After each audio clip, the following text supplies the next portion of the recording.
Good morning and welcome to Table Talk with Brenda Perryman right here on TV 33 WHPR, Comcast 90 in Detroit and Oakland County, and all over the world, courtesy of the World Wide Web. And I'm so happy to be here this pre Mother's Day just with you. You know I love you. And I love my co hosts. Would they introduce themselves? Good The morning. late The late, but better late than never, Chris Sumrall. Better Never Late. Better never late, Chris Sumrall, public servant in the city, for the citizens of the city of Detroit. You got me I tongue tied this morning. Yeah, I Yeah, know. yeah, I you got tongue me tongue tie tied. men all the time. All Oh, right. anyway. Something else. Good morning, everyone. Dr. Rose Moulton, clinical psychologist and author of Bloom 7 Steps to Personal Transformation. Good morning. My name is Darnell McElwain. I'm a public servant and also a union delegate. Great, great, great, great, great. And as we do every every Friday, because we have a real interesting show today, and we have a quick guest on to talk about something that's happening next week that's very exciting. And we're going to do on this day, May 8th, 1970. The Jackson Five's ABC album is released on Motown Records. ABC, One, you two, know, three. as easy as one, two, three. Oh, sorry. I was He's too that young. was a little bit before. I remember it. I do Who remember ever it. thought the Jackson Five would be before people's time? Yeah, but Do any of you remember that? It was before my time, too, but I remember it. It's on my iPod, yeah. that song. No, that's like actually timeless. Those songs will play Yeah, from here forever. until eternity. And so I really won't say it's before our time. We just wasn't there to for the initial release. So Well, this is Friday, the Friday before Mother's Day this year, and I did a poem on my regular show, but I have another one that I wrote for people who are mothers. And it's called As Your Mother and the things that mothers want to do for their children. And Rose, I'm sure you will be able to identify with this. And I think fathers feel the same way. As your mother, I wish I could cry your tears to keep you from feeling sadness.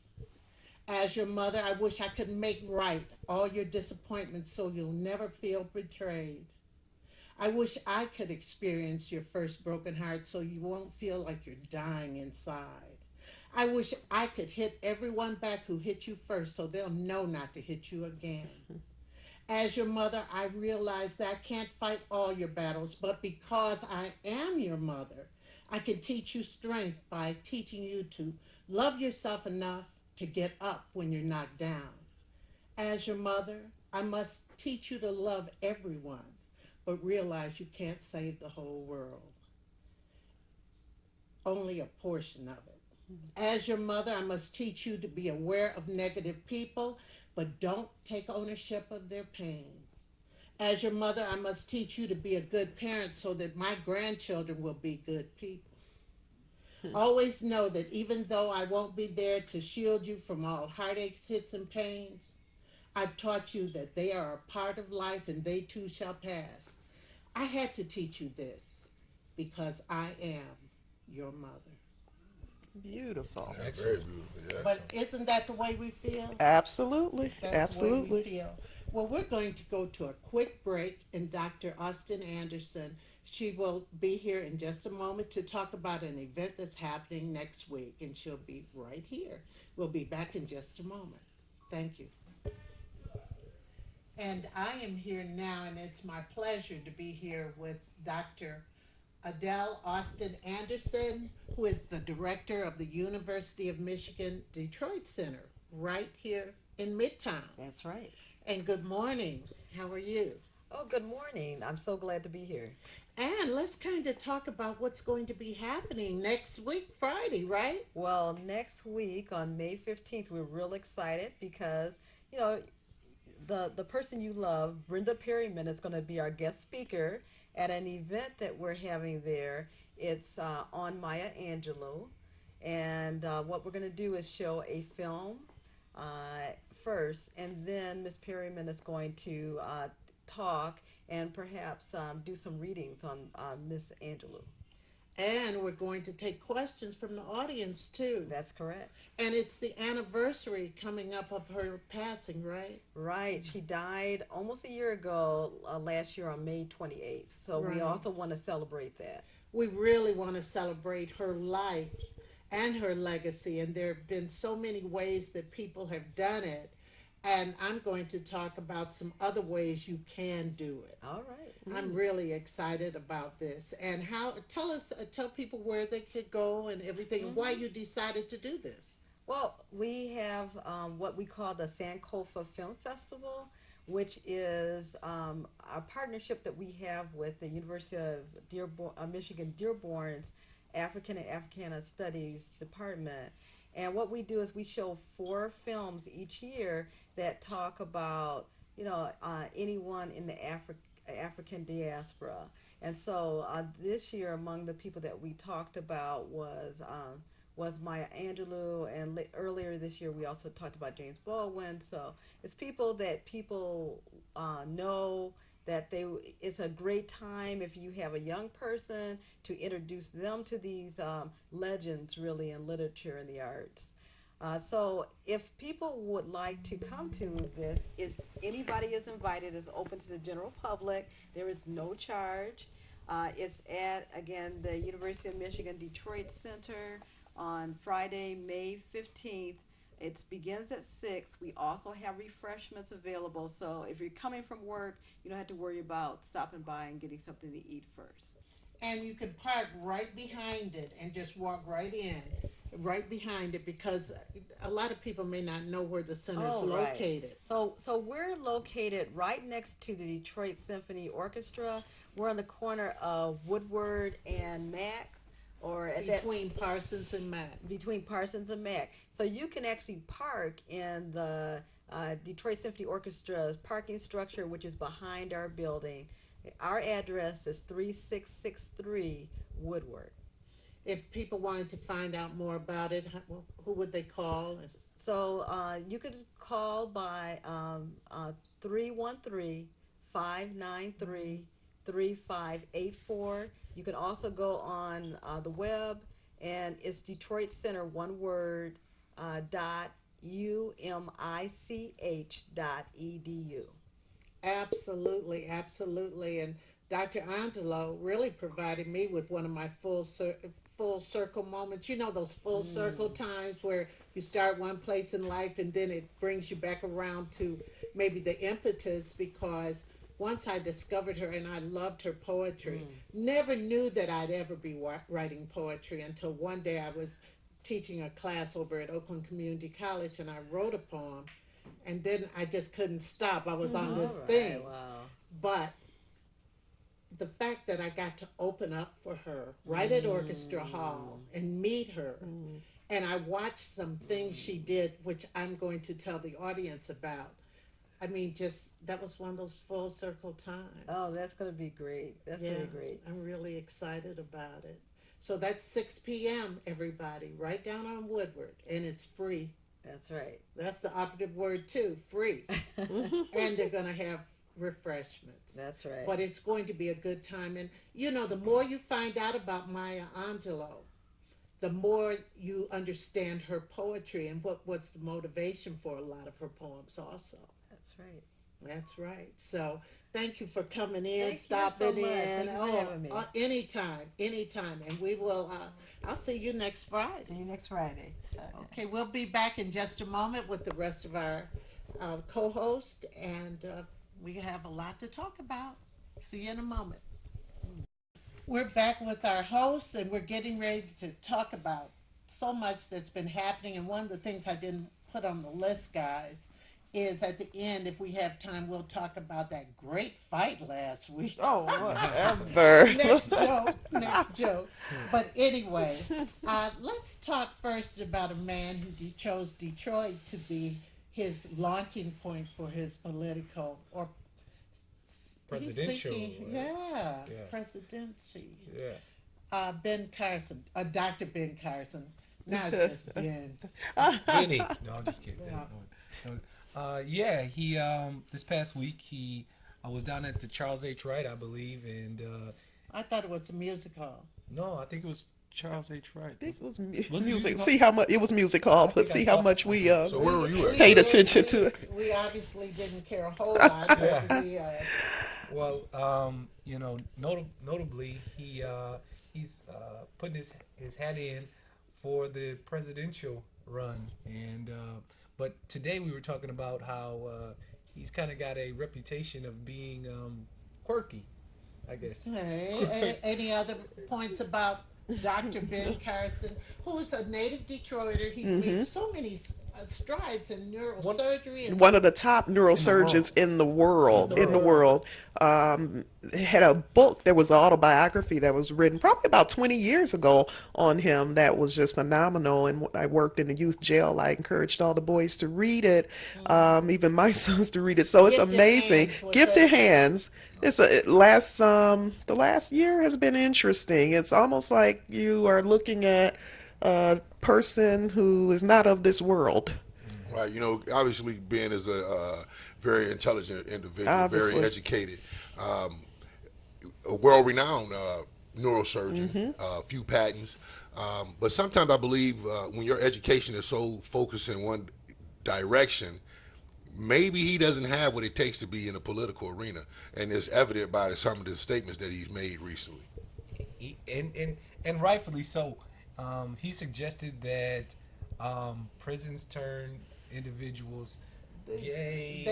they become gay once they go to prison. Well, I'm sure it has happened to several individuals, but Well, I mean, so could you know, you can name anything. So Victoria's he's a little Secret off base, walking there, but right? But you know, I think what stands out most is that for someone who is putting himself in a presidential arena, his statements, his off the wall rhetoric, it doesn't make sense, and it strikes out as, you know, almost absurd in some of the things that he Well, says, and he called inappropriate. President Obama a psychopath. Mm-hmm. And I said, you need to turn that mirror back around Yeah, and look at yourself. Yeah, it's the freedom of speech. I guess he's just really taking that to a whole But, nother you level. know, reason why I put this on the agenda was because who encourages a person like that to run? What kind of psyche do you have? He's self-encouraged, and of course, we're gonna let the doctor answer that question. Oh, okay. she like You know, I don't know. Maybe the Republicans wanted someone, someone of color to represent them. But in psychology, we oftentimes talk about the confusion people have because, as you were saying, Darnell, it's obvious this man is brilliant. You Yes. know, he has such intellect, an academic and intellectual ability. But just because a person is intellectually gifted does not mean that they're socially gifted. It does not mean that they are emotionally stable. And that's what's coming across here. Like this man, as you were saying, sometimes when you're so focused and so competent and gifted in one area, maybe you are unable to see things at a broader view. Right. So much tunnel vision there. That's true. I've had students and I've run across people like that who are so brilliant in one regard, but on the other thing, it's They can't like tie they their shoe. missed Yeah. everything Yeah. else that's going on. And so when you look at some of the statements he made, the argument when he was talking about being politically correct versus not being a jerk, if you were to call the president out of his name. Why is that even an issue? We have so many issues as a candidate that's running for president need to address. If he's really interested in winning, he's going to have to say something more than just these. What's his platform? Can you tell me? Exactly. Anyone know what his platform is? Part of it has to do with money. He wants to get rid of any type of course. subsidized aid or things like that. Right. He's not a fan of any I of mean, that. here is a young man whose mother struggled 3-4 jobs 3 or working. 4 jobs Right. to get him the best. I wonder if she's still here, what she's thinking. You know. You know, one of the points in the articles that we covered before the show, it mentioned that Dr. Carson may not really be aware that when you're seeking political office, it's about selling. That's it. You know, it's about selling. And although he's a brilliant neurosurgeon, he's doing a horrible job as a salesman of himself. Didn't he have a choir on stage? I heard he had a choir on stage. Probably Was a gospel a choir? baby, and what would be the third one? You know, probably a veteran or something like that. Maybe might. It's as if he's making a satire out of the, Yeah, the Well, whole the thing. election thing was, process. he says he's not politically correct, and he's bragging about that. But in some regards, If you're in politics, you need to be somewhat politically correct. So I'm wondering if there's another reason this man is running for office. I, we can't know for certain. However, it doesn't sit right with the public, and the consensus is that no one's really taking it as a legitimate run. Well, he must have some money from somewhere. But along with this, everybody, before we get into his next one, is the fact everyone's saying that Governor Snyder is not going to run for president now, especially since the roads thing failed. But I think he wants to be picked up as a vice presidential candidate.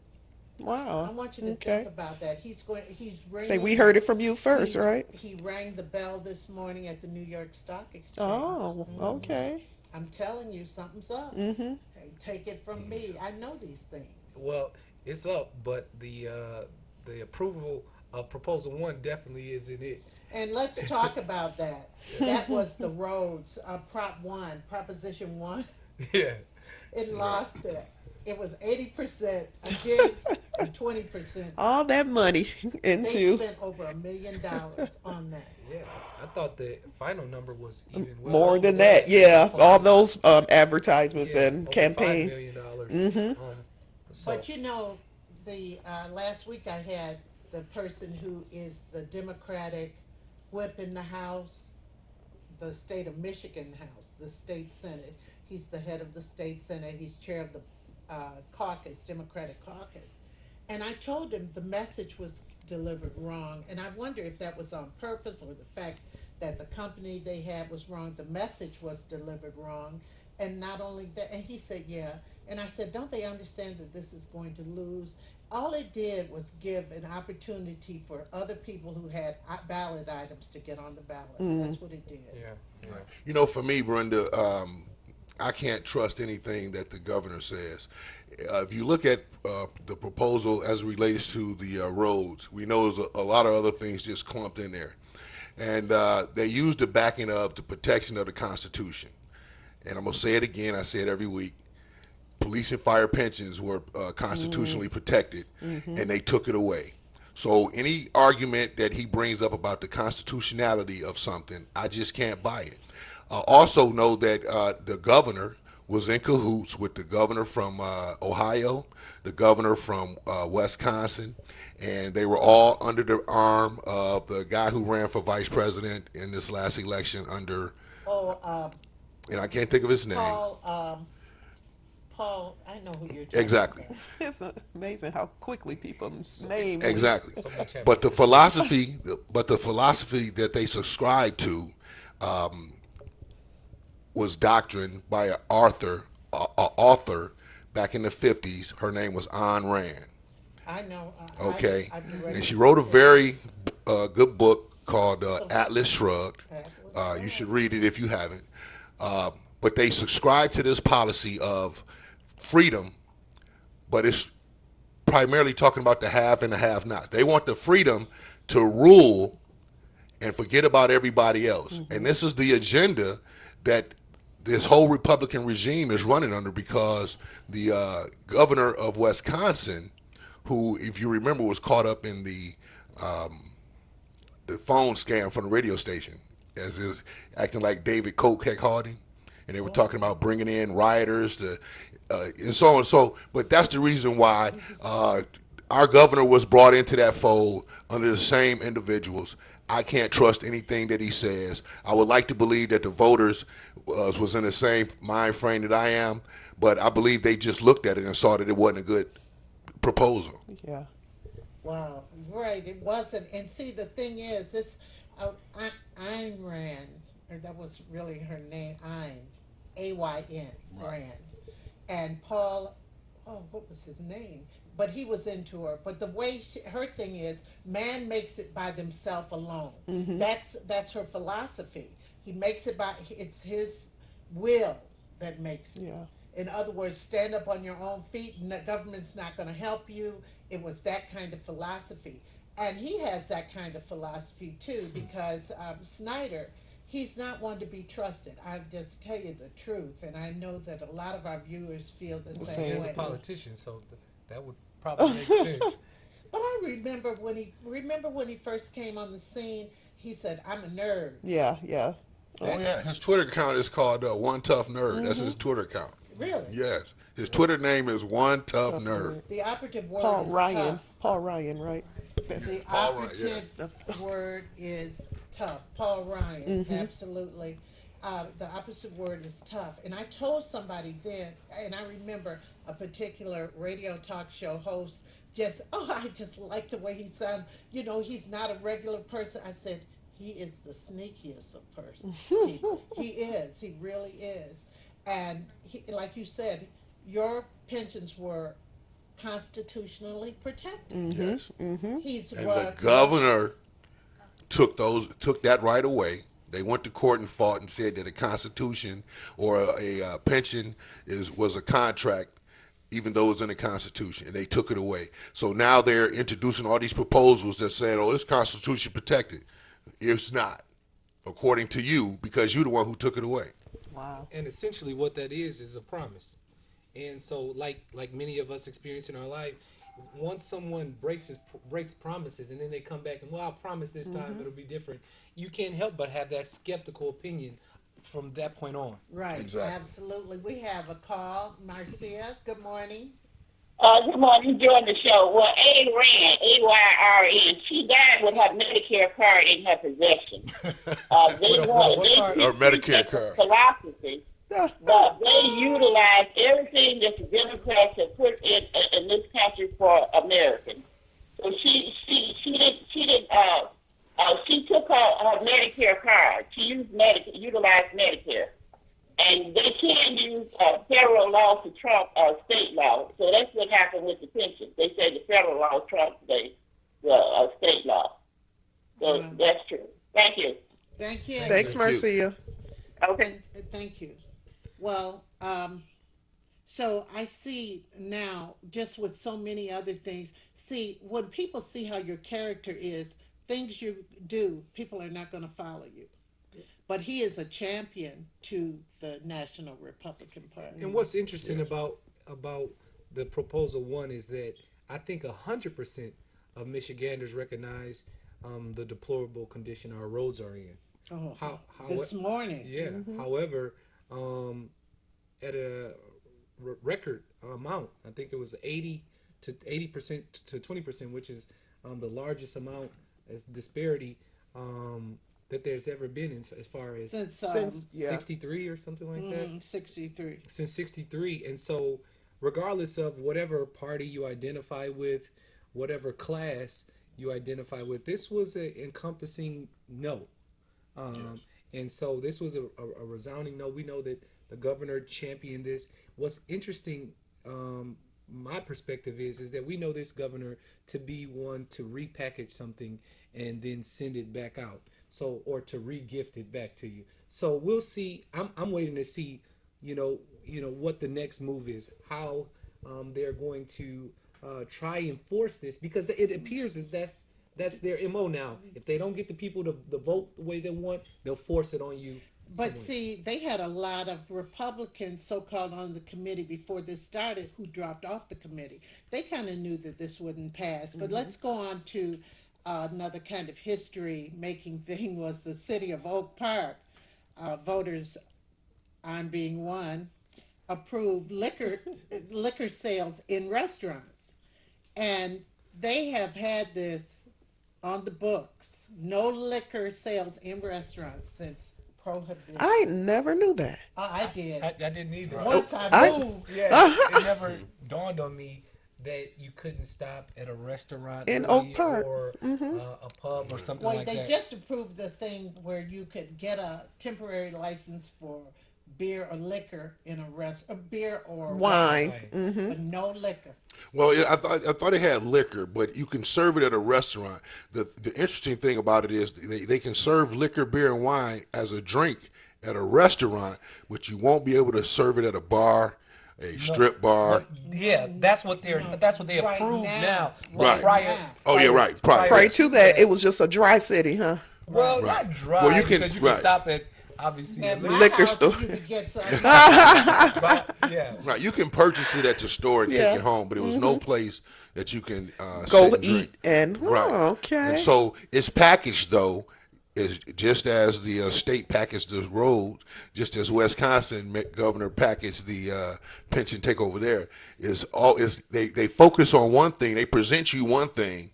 Because a lot of voters, I'm not speaking of a lot of, but they don't pay attention to the whole package, right? Yeah. So they focus, they draw your attention to one thing, but there are several things behind that. What's And it- behind it? Like, have you? well, exactly. You can now go to a restaurant and have a drink, a glass of wine or beer, but you can't go to a bar. So does that mean that Oak Park has bars that don't serve Well, drinks? they're going to have bars. They're able to get bars now. They are able to get bars because we've had that before, where I voted for it before, but it didn't.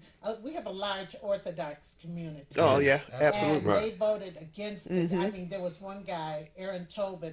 He said, no, it'll turn the city into this and that. They've been scaring people for years. Wow. We're in Southfield, Ferndale, Berkeley, every place around Oak Park. Since Prohibition.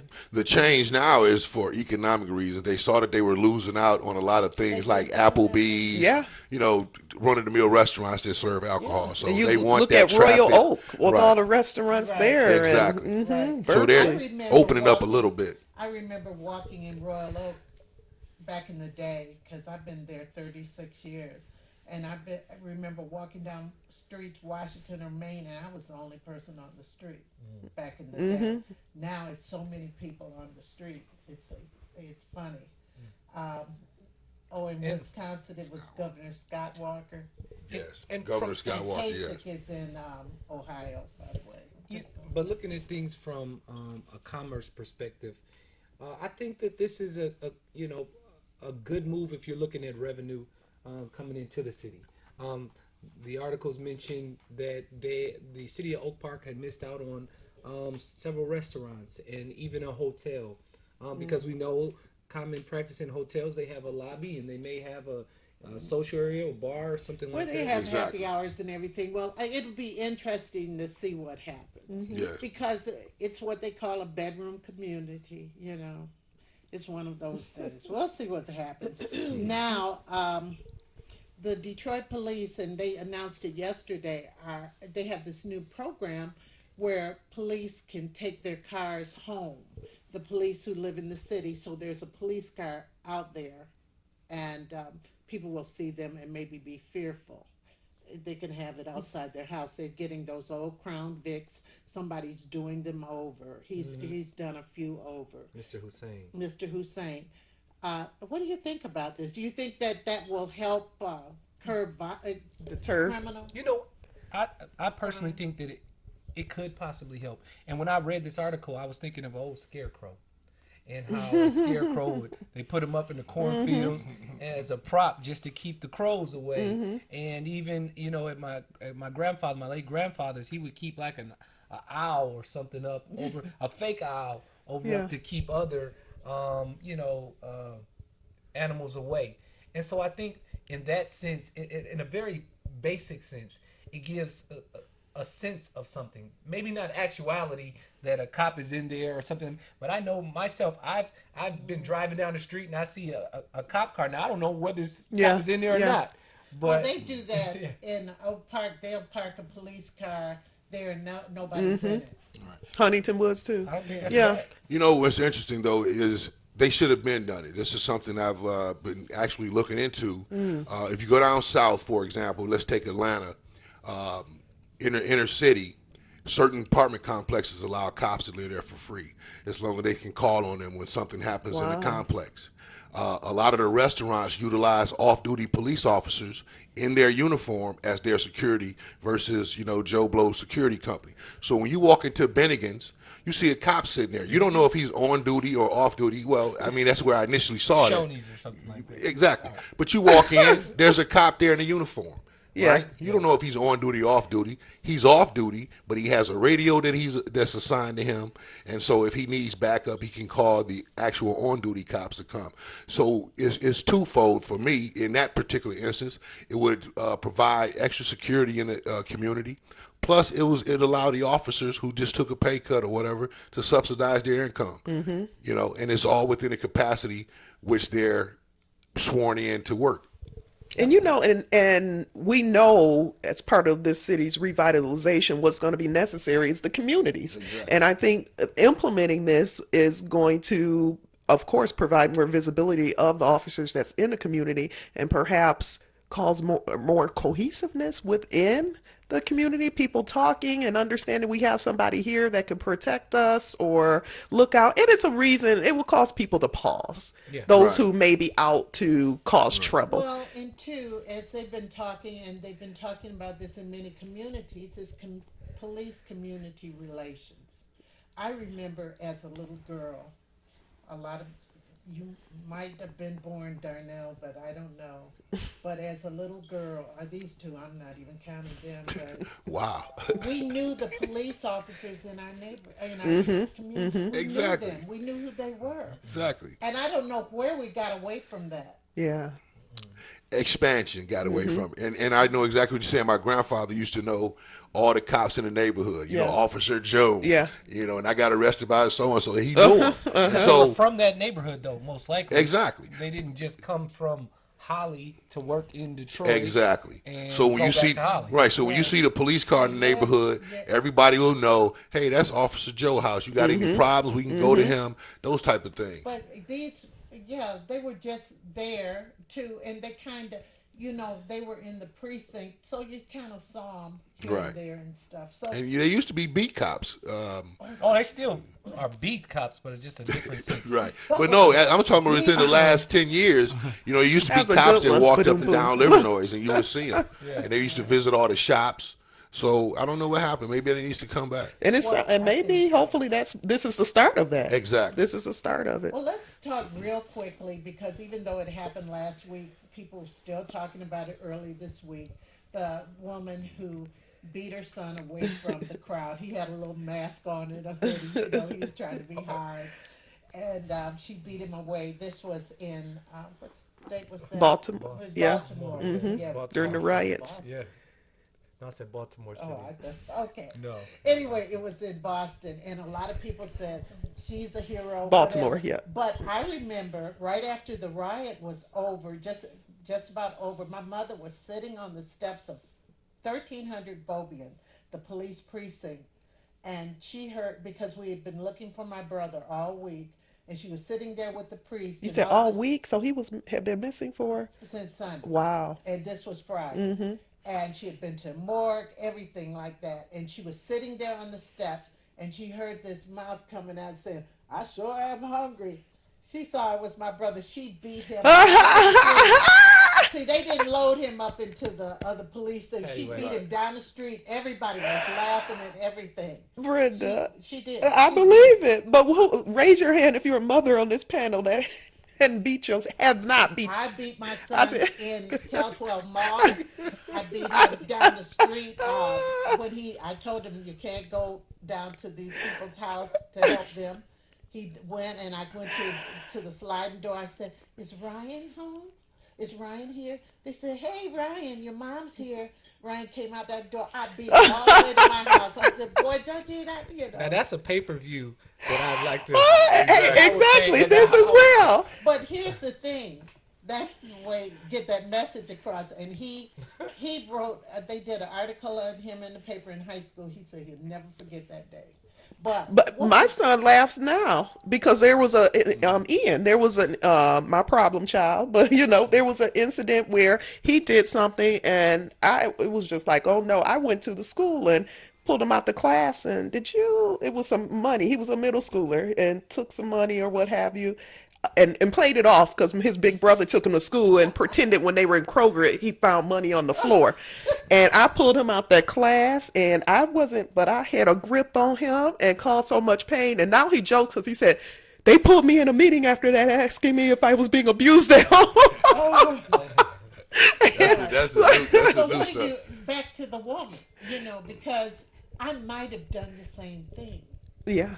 I honestly, But- I think I would have done the same thing too. But they're looking at the double standard Mm-hmm. too, because if we see a mother beating a child, everybody wants to call for abuse. That wasn't a beating. That first wasn't of a all. beating, 'cause and I don't know. based off of my yeah, experience. exactly. That was not a beating. Right. But one thing you have to admit, Brenda, is that the poem that you read earlier, right? And there was a line in there where you're talking about, "I'll be your protector." Right. Right. So when you hear poems like that, you hear people thinking about, "I scraped my knee and here go mommy putting a Yeah. band-aid on your boo-boo." Right. What she was doing was protecting him. Absolutely. Right. She went through the extremes of any means necessary to get her son out of that situation. Everything else behind that, it doesn't matter. She took her son home. But I How don't she got him there? understand How people are maligning her now too. They may not understand. No, they don't.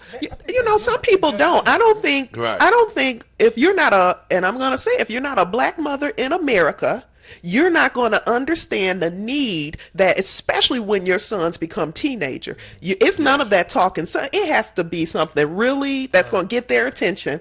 And I've had to do it with my boys, and it's nothing that's done every day. It's just been in specific instances where they have done something that could have potentially, when my son was brought home by the cops for being out after curfew in Huntington Woods, and this was right before Trayvon Martin incident, and he snuck out the house. So it wasn't just he was out after curfew, snuck out the house. That he's the going same, to be brilliant. it's the Yeah, same Kroger. yeah. This same Kroger.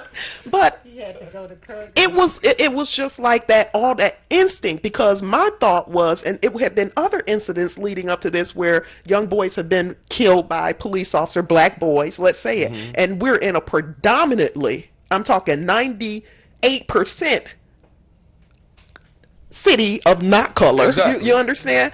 And I'm like, you could have been killed out there. This cop did not have to bring you home. They see you running around in this neighborhood. They don't recognize who you are. You could have been killed. But my initial reaction was one of just, Right. like Because the mother in putting him Baltimore. Because put him in a corner and time out ain't gonna cut it. No, it's not going to cut. And again, that's coming from, because, okay, I'm a psychologist and we're not supposed to, someone comes to me and says that I'm supposed to report it or what have you. But when you have emotions going and the love of a child is no different than when your 18-month-old child goes to try to stick something in a socket. You don't say, no, no, no. You have to smack. And this is just basic behavioral, classical conditioning. You have to smack that hand so they understand. Wow, that's a no-no. That's just part of just what happens. Well, I think what was disturbing to me was who was praising her, and I think that initially she was being used as a pawn, because the same faction of folks who were singing her praise and everything, they are the same folks who will tell parents that you cannot have any type of discipline that would be physical with your child. And so I People used it different ways, though, Chris. There were some people, like there were white and black people saying, God, I would have taken my son and done this and that. Then there were white people who would say, see, that's how all black mothers should treat, Yeah. because they take it for granted. They think that every child is of a one parent. And I will admit, there was part of me that cringed at the thought of white America applauding this Yes. because of Yeah, looking at it like, oh, I saw here's a black boy psychological being talking beat. about Yeah. Fox News. They were insinuating, look at her. And they can always tell something. Where's everybody else's mother? And these are the same folks Mm-hmm. that in the same sentence they'll demean Yeah. the educational level and how that's a basic way of parenting. That is not sophisticated enough, or what's needed is everything but that. Mm-hmm. And so, and I've even read in this article and heard in the news that that perpetuates the fact that he was out there, that kind of shows he's out there handling situations violent because his mother handles him violent. You can't have it both ways. Kids get caught up in that crowd think. Yeah. I call it Which is what crowd he think. did. And that's what he did and everything. But I want to leave some time. I just wanted to hear what you all thought of that. And had any of you ever been embarrassed by a parent? Definitely. My mother told me, don't scuff my shoes. We had black and white saddle Oxfords. And I was in second grade. She said, Brenda, if you come home with a scuff on them, I'm going to dye them black. My mother was really into that psychological stuff. I had a scuff. I sneaked in the house, got my soap and water, I couldn't get it off. Do you know the next day I came home, they were black. Oh, And then the day after that, she made me wear them to school. but they were going to get scuffed. I know. No, see, we'll have a session on that, Brenda. Yeah, I know. Because see, something like that, in my opinion, I think that was cruel. I think it was. You know, cruel. that was- and- Mother, you know, sorry. But she was trying. What she was doing was trying to teach me not to get dirty, but to do Kids are something gonna like get that dirty, when I'm yeah. all day at school, I was so worried that day. I said, I didn't want anybody to come near me or anything. There, like let that. me before we go on. I don't believe that corporal punishment should be just the ongoing form of discipline in any family. right. But there is some value. I don't care what anyone says. There is some value to a person feeling some shame. There's some value to that, and I think that's where our society has gone wrong. So many young people have no shame with anything. They can no shame in their game, and this it boy doesn't matter who it this- comes from. Exactly. Because my mother was strict to me when I was younger, but as I got older, she wasn't. But when I was, going awry, it was my brother who said, "Hey, my man, it's gonna be me and you if you don't get it together." So guess what I did? I got got it together. So it comes from a lot of different places. Yeah. It comes from your parents. It comes from your siblings. It can come from your neighbor, and that's one of the things that we don't have. And when we're the neighbors missing- used to we're look out for missing all that. the kids. We're Yes. But you can't now. Legally, And that's true. You'll be because of somewhere that underneath the reason jail. that kids are taught or that, shot. yeah, Yeah. because of that very reason that kids don't have shame, because there are parents out there who will go and challenge teachers when they know their child was in the wrong. So these kids feel untouchable, and they can't be They disciplined. need to have a dose of fear. I think there's A healthy amount. A healthy amount Fear, of and fear. then that way they may understand the consequences Exactly. of their behavior. Right. But we got to move on. The Patriots, the New England Patriots, Deflategate. Deflategate. Deflategate. Yeah. The thing about the balls being Deflated. deflated. Yeah. They're the Super Bowl I see where you're going, Chris. champions. And did you see Tom Brady last night? He had some interview last night, right? It wasn't really. He didn't talk no, about it. yeah. But it was like, I swear to God, like Elvis walked into the building. He's a rock star. I did not know when he got out the helicopter, because they flew him there in the helicopter, that he was so tall. I didn't Oh, yeah. know Tom Brady. How'd you feel was- about it? How'd tough. that make you feel? Yeah, he didn't Chris, have our work clothes, but he sure looked good. Chris, when this story first broke, you being an athlete, did you think anything besides what we found out? No. No. No, I don't think We anybody. have a Exactly. call real quick. Tom, good morning. Yeah, good morning, everybody. You know about this deflate gate, quote unquote. Listen, the bottom line was, and I can't remember the team that the Patriots put the footprint on, but they just got downright beat. I don't care if the balls are overinflated or underinflated. They got Colts their and the behinds beat, and they really just need to go ahead and put this baby to rest. That's true. You know, the interesting thing is that when they went back and tested the balls of the opposing team, which were at the time the Colts, 3 out of the 4 balls that they tested as far as the pressure, the PSI, they were deflated as well. Really? Yeah, I didn't so, know that. Yeah, so this is the NFL is an example of the NFL doing a horrible job. They know that This goes all on. those starting quarterbacks like their the balls a certain way. Pause.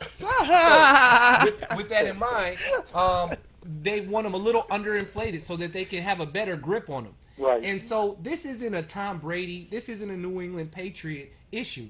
This is something that's been standard practice, and now all of a I believe sudden that. it's in the media, and so now they are rushing to try to clamor and do something. The Patriots have been whooping up on people for Yep. the last 20 years. And, Last you know, 20 years. And the thing is, if it's happening with the Patriots and the Colts, how many other teams in the league are doing it? Every one of them. Except the because, Lions. You know what? A quarterback, now, I played a lot of ball. I mean, I was a running back, so I'm not sitting there trying to field the ball. But you know what? If you underinflate a ball by maybe around about a half a pound or a pound, you think the quarterback will sit and go like, hey, wait a minute, hold it, time out. This ball is not, is not inflated to the correct poundage. Of course. I not. mean, go ahead and get rid. Like I said, the coach just got their behind whooped, and even one of the Colts players said it. And I'm just paraphrasing. He said the bottom line is we got the hell beat out of us. Okay. Thanks for taking the call. Thank you. And happy Mother's Day, Brenda, and to the Dr. ladies Rose. on the panel. Thank you. Okay, you. bye bye. If winning and losing was as simple as just letting some air out the ball, I think the Lions would have totally flat balls by now. So I don't think that the big issue in terms of win and loss, impact of the game, I really don't think it had that much of an impact. I think, again, this Not a is significant impact, Not no. a significant impact. One thing that goes against the Patriots is that they were just coming on the heels of their Spygate scandal. So that where they had some Yeah. cameras rolling during a practice of an Practice. opposing team, and then again because they are consistently Winners. one of the top teams, They're a winner. they're gonna hate. Everybody's gunning everybody for you. outside of New England Everybody's gunning is gonna for you. hate you. You know, you got the tall, handsome quarterback. I just didn't know he was that tall. The way I knew he was tall, I said, "Are those midgets walking next to him?" He was so much taller than the Oh, other people, wow. and that made him look Even better, huh? Yeah. Man with work clothes. Oh, okay. All right. Oh, but All right, anyway, I think that's a mean, discussion for the next now week. they're talking Table about talk after what dark. are they going to do to him. Now they're talking about what are they going to do, and he has not admitted any wrongdoing. Which They he haven't won't. Well, there found was- any right, there was- wrongdoing. right. Yeah, but they wanted to see his cell phone. They haven't found any cell wrongdoing. The phone. term that they use, more likely than not. Well, What no, did- the text messages between the two equipment guys clearly suggest Well, that but the they were findings- deflating balls. But the findings, the actual terminology from the law firm that they had hired, the NFL hired to What a investigate, waste of money. is more likely. Of course, than, I agree more with that. likely than not. So basically, probably. You know. Yeah. So I mean, really, what can you do on a probably? Okay, well, Right. probably. Now, real quick, I had that last one about funerals and people using social media during funerals and things like that. What do you think about that? We need some social media etiquette. Really, I've seen people using their phones. I was at a funeral. I spoke at a friend's father funeral Friday, and I noticed several people getting up with their cell phone, taking pictures of the casket. I know families even before social media. I'll be honest. My mother's family was good for that, and she was included. Like she'd go down south and take pictures, to have pictures of the deceased. Oh, it's just so morbid to me. I also wish people would stop putting pictures of individuals in the hospital on life support. Oh, my goodness. Yeah. Blood transfusion. Yeah, all this stuff. it's And somebody's so sick, they're putting their picture on Facebook. Mm-hmm. I don't understand. Well, once again, it's a taste thing. If some people said that the lady was a hero, some people said she was beating her kid. Yep, Some it's people preference. appreciate the information that's being put out. Some people don't. I do have pictures of my grandfather, but I don't put them on Facebook. That's Mm-hmm. Yeah. just for my personal. So I would never do that. So although I don't agree with it. And I don't know what platform they're using it under. I know of a autopsy assistant where she take pictures of diseased organs and she puts them on puts there. them out because of the information. Here's what can happen if you continue to smoke. Here's what happens to your liver. Yeah, So but- it's the platform which they use it. But if you just taking pictures of dead people and be like, yeah, this is my daddy up in the funeral, I'm I not- wouldn't put it follow on me. Facebook. I'm going to even take back even what I said, because I think there's a way of doing it, because I've had families from out of state who has passed, and that's something funeral homes offer, where you can log in and stream the video. yeah. So Right. as opposed to putting it on, where my thing is, you're scrolling through your news feed and you come across this picture of a body. You weren't prepared for that. Exactly. You didn't want to see that.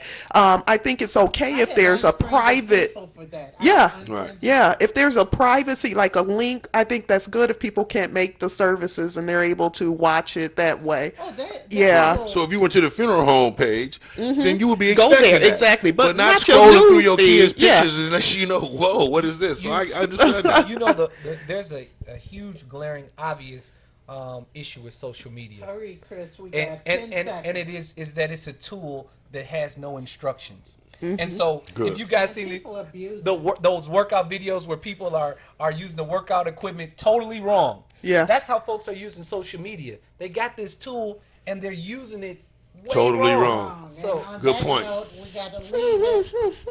Dr. Rose, It's a good happy show. Mother's Day Same to you. Happy Mother's Day, ladies. Mother. Thank you. We Thank do you. what we can. We do what we can. I accept all gifts. Happy birthday.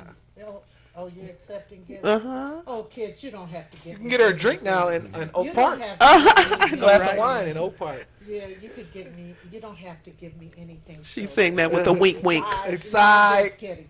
But we will see you next week. Table Talk with Brenda Perriman. Thank you, co-hosts. You all were wonderful, and we'll see you later. Happy Mother's Day. Happy.